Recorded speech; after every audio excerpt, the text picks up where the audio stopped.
कौन सा शब्द है? निश्चय।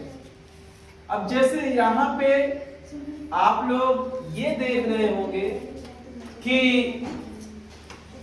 पहली बात तो आप लोग बात मत करिए मेरे प्यारे बच्चों, जिससे किसी और का नुकसान भी हो सकता है। तो कुछ शब्द ऐसे होते हैं जहां पे आधे शब्दों का अक्षरों का प्रयोग किया जाता है। जैसे यहाँ पे सा का प्रयोग आधा किया गया है। अब आप सभी लोग पहले इधर देख लीजिए, उसके बाद आप बनाइएगा शब्द, ठीक है? समय मिलेगा आप लोगों को। तो जैसे निश्चय बनाना है, या इसके अलावा आप लोगों को अगर दूसरा शब्द लेते हैं, जैसे यहाँ पे लिख दिया व्यक्तित्व, ये भी एक थोड़ा सा कठिन शब्द है। व्यक्तित्व भी थोड़ा कठिन शब्द है। इसके अलावा अगर हम बात करते हैं कि जैसे अगला शब्द हम बनाते हैं, जैसे तुरंत, ये तो जो ऐसे शब्द जिनमें आप देखेंगे कि बीच वाले जो शब्द अक्षर है वो आधे अक्षरों से बने हुए शब्दों का हम यहाँ प्रयोग कर रहे हैं। जैसे अब कहीं कहीं आप लोग देखते होंगे, जैसे एक शब्द आता है धैर्य। कौन शब्द आता है बच्चों? धैर्य। तो ये जो टोपी आप लोग ऊपर देखा करते हैं, इसे हम लोग जो बोलते हैं, इसे बोलते हैं आधा राव। क्या बोलते हैं? आधा राव। अभी हम इसकी इंग्लिश बनाएंगे। पहले हम उन शब्दों का चयन कर रहे हैं जो थोड़ा आप लोगों के लिए कठिनाई वाले होते हैं। जैसे परिस्थिति, कौन सा शब्द आता है? परिस्थिति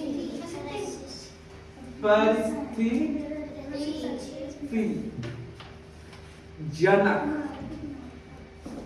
परिस्थिति जनक एक साथ शब्द है। इतना बड़ा अगर आपको शब्द आ जाता है तो आप लोग क्या हो जाते हैं? घबरा जाते हैं कि ये बनेंगे कैसे। या हम थोड़ा सा इससे और कठिन शब्द ले लेते हैं, जैसे कठिनाइयां।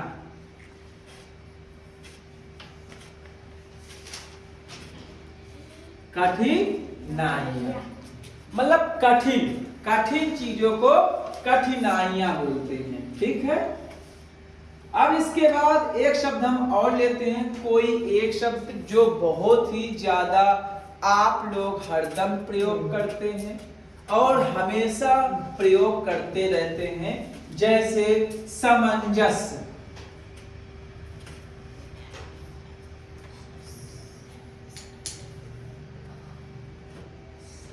हाँ सही, सामंजस्य। यहाँ पे इस चीज को ना लगा करके बहुत से लोग, तुम लोग देखते हो ना कि सामंजस्य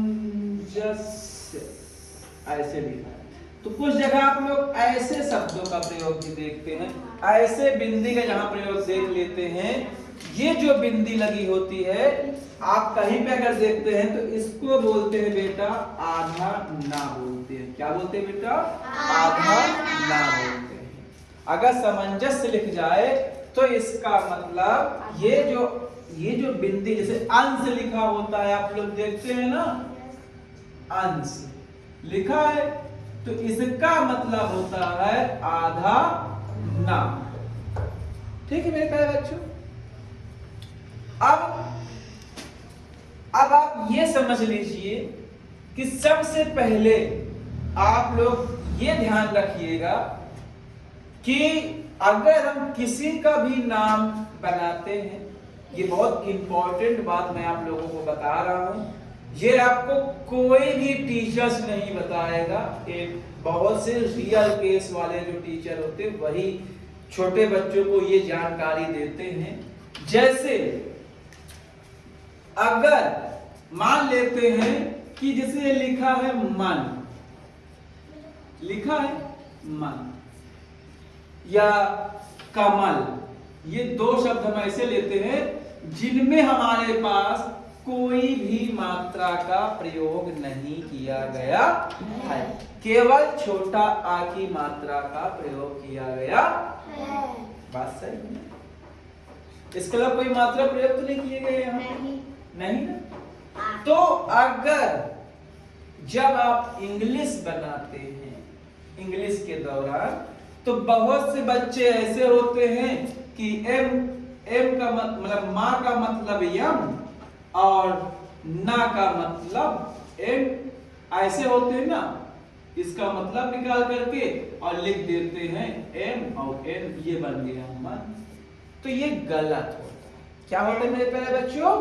गलत होता है। मैं आपको फिर समझा दूं कि जब हम किसी भी मीनिंग्स को बनाते हैं, शब्द को, अगर बीच में कोई भी हमारे मात्राओं नहीं लगी होती हैं, कोई भी मात्रा का प्रयोग अगर नहीं किया जाता है, तो वहां पर आपको इन दोनों के बीच में, इन दोनों के बीच में छोटा आ की मात्रा लगाई जाती है। इन दोनों के बीच में हम लोग छोटा आ की मात्रा लगाते हैं और अंत में छोटा आ की मात्रा, इंग्लिश में खाली ये नियम होता है मेरे प्यारे बच्चों। इंग्लिश जब बनाते हैं तो M A plus A plus N, और ये मात्रा का प्रयोग हम लोग नहीं करते हैं।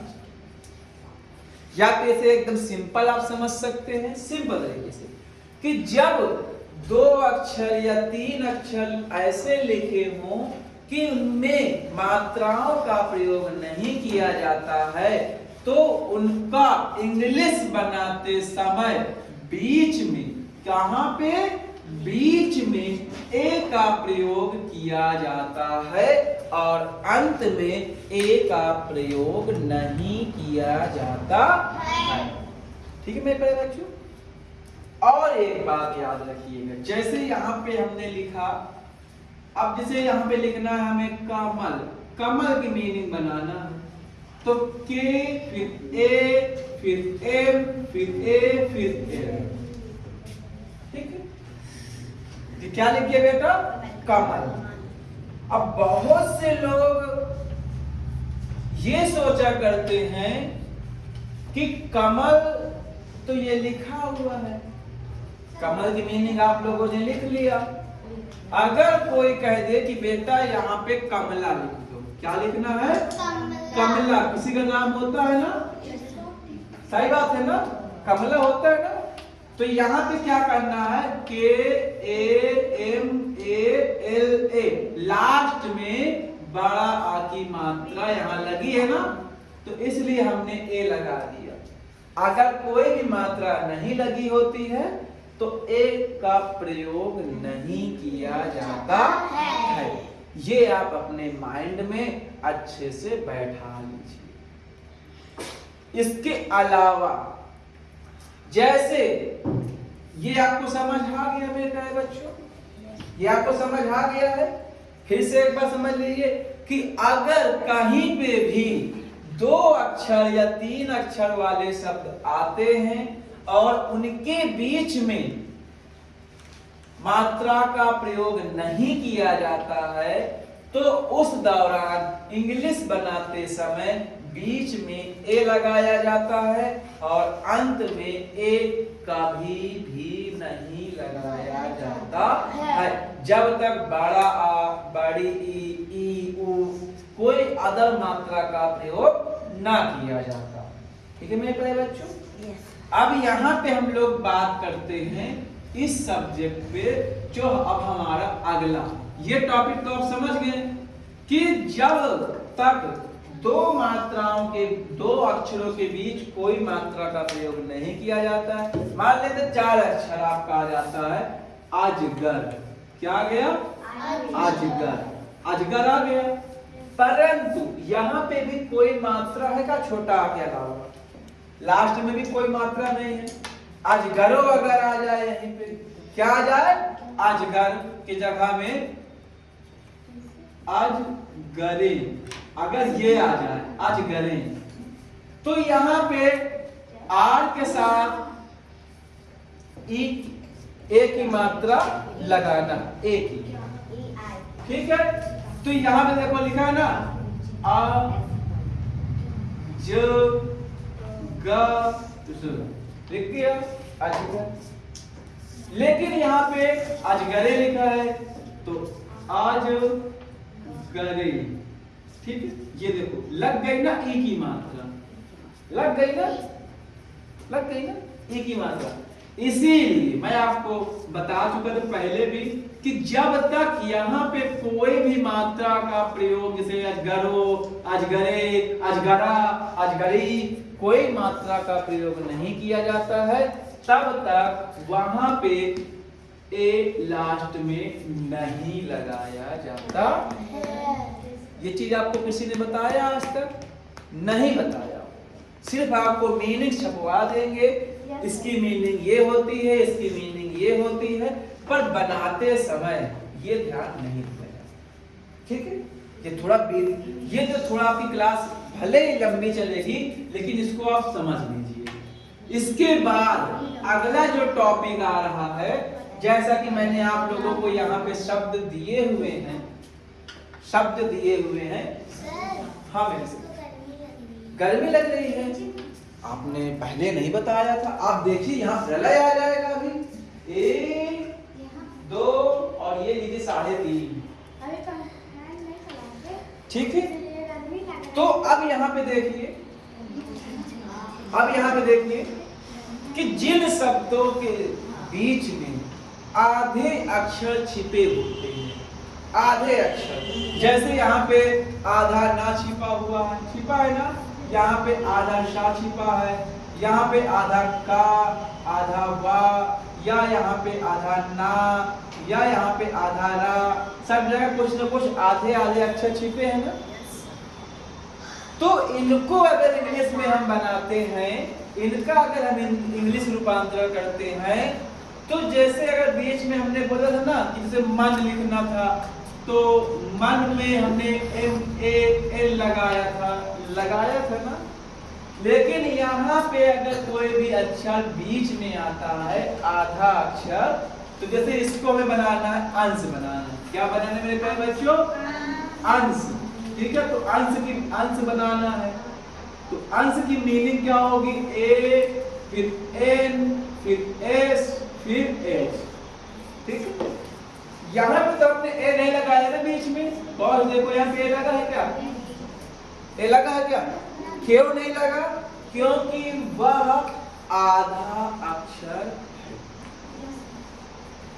जब आधा अक्षर होता है तो उसके बीच में ए का प्रयोग नहीं किया जाता है। जैसे यहाँ पे लिखा हुआ है कि निश्चय, क्या लिखा हुआ है? निश्चय। तो निश्चय को अगर हम बनाते हैं तो नी धन आधा सा, यहाँ पे आधा सा के लिए हम ऐसे लगा देंगे, प्लस चा धन या। सही बात है, सही बात है। तो लिखेंगे NISH plus CHA plus Y। ए नहीं लगाएंगे लास्ट में, ये याद रखिएगा, ठीक है। तो इसको लिख दिया NISHCHAY, निश्चय लिख दो। क्लियर? क्लियर? ये चीज समझ आया आपको कि नहीं आया? कि जब आधे अक्षरों का प्रयोग किया जाता है तो वहां पे बीच में, ये देखो बीच में ए का प्रयोग नहीं किया जाता है। जब कोई भी शब्द अगर आपके आ जाए तो शब्दों के बीच में, जब अगर कुछ शब्द ऐसे आते हैं, ये जैसे आ गया ना, तो जहां पे उड़नता मतलब उड़ने वाले शब्द अंत में अगर आ जाए, धैर्य, क्या है शब्द इसका? धैर्य। तो यहाँ पे लिखना है इसको, धा में आय की मात्रा प्लस आधा रा प्लस या, ये लिखा है। अगर आप लोग ऐसे समझ गए बनाना मीनिंग, तो इस दुनिया की कोई भी मीनिंग्स नहीं है जो आप उसका मीनिंग ना बना सकते। तो तो इसका मतलब होता है, बहुत से लोग होते हैं पहले वाई लिख देंगे फिर या रा लिखते हैं, तो ऐसा नहीं। पहले ये शब्द आता, अक्षर आता है, फिर ये आता है, फिर अंत में ये आता है। सही है ना? देखो पहले ये आया, फिर मात्रा आई, फिर रा आया, फिर या आया ना। तो इसको कैसे लिखेंगे? डी एच ए आई धय हो गया, फिर आर, फिर वाई, फिर ए, ये लिख दिया धैर्य। यहाँ पे धैर्य लिखा है, परंतु जब हम इंग्लिश में कुछ ऐसे शब्द होते हैं तो वहां पे धैर्य पढ़ा जाता है, तो लास्ट में बड़ा आ निकलता है। लेकिन अगर आप लोग इतना भी लिख देंगे तो भी हमारा गलत नहीं, धैर्य। लेकिन उसमें क्या पढ़ते? धैर्य पढ़ते हैं, तो ये धैर्य लिखा, समझ आया? तो इसको हमने लिख दिया। इसके लिए हम लोग क्या, पहले इसको लिखे, फिर आधा रा लगाए, फिर वाई लगा दिए। बात समझ आया? क्लियर? तो इसी प्रकार से आप लोग ये सारे शब्दों का, जैसे यहाँ पे ये लिखा है ना, थी, फिर आधा सा छिपा हुआ बीच में, छिपा है ना, तो इसके पहले आपको आधा सा की मीनिंग लिखना है, फिर टी एच आई लिखना है। समझ आया? जैसे यहाँ पे लिखना है परिस्थिति,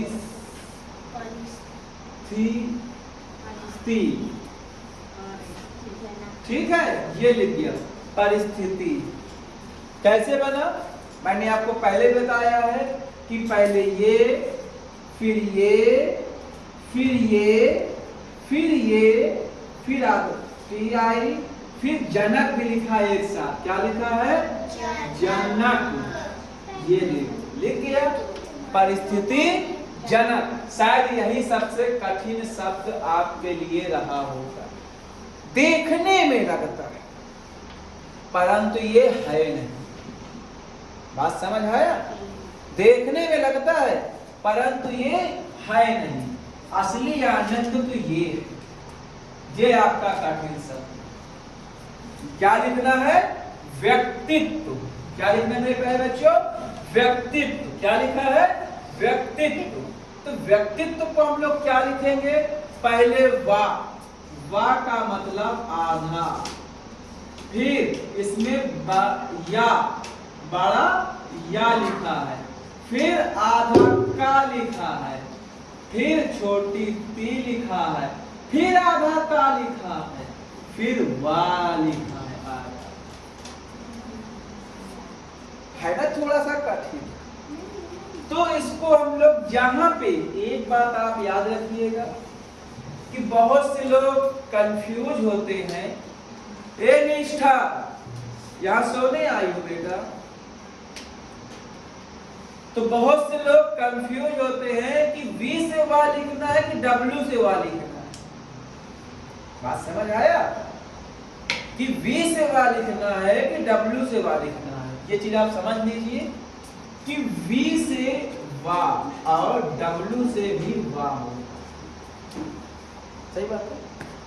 जब अगर हम कोई शब्द बोलते हैं तो शुरुआत में अगर वा पूरा शब्द आता है तो उसे डब्ल्यू से प्रदर्शित करते हैं। जैसे वाह आ गया तो डब्ल्यू ए एच, वाह लिख दिया। समझ आया? अगर यहीं पे वे लिख दिया जाए तो वी, वे, या विवेक या व्यक्तित्व। समझ आया? तो यहां पे हम लोग क्या लिखेंगे? V plus Y A plus K plus T I plus T, फिर ये टी छोटा वाला है, प्लस वी ए। यहां पे व्यक्तित्व पढ़ा जाएगा तो इसलिए हम लोग यहां पे लिख दिए। तो इसको क्या लिखेंगे? मीनिंग इकट्ठा कर लो। ये लिख गई आपकी इकट्ठा मीनिंग एक साथ। व्यक्तित्व, ये लिख दिया, व्यक्तित्व लिख दिया। समझ आया? ये ऐसे ठीक है, समझ आया? ये आज मैंने आप लोगों को समझाया। ये जो कठिन कठिन शब्द हैं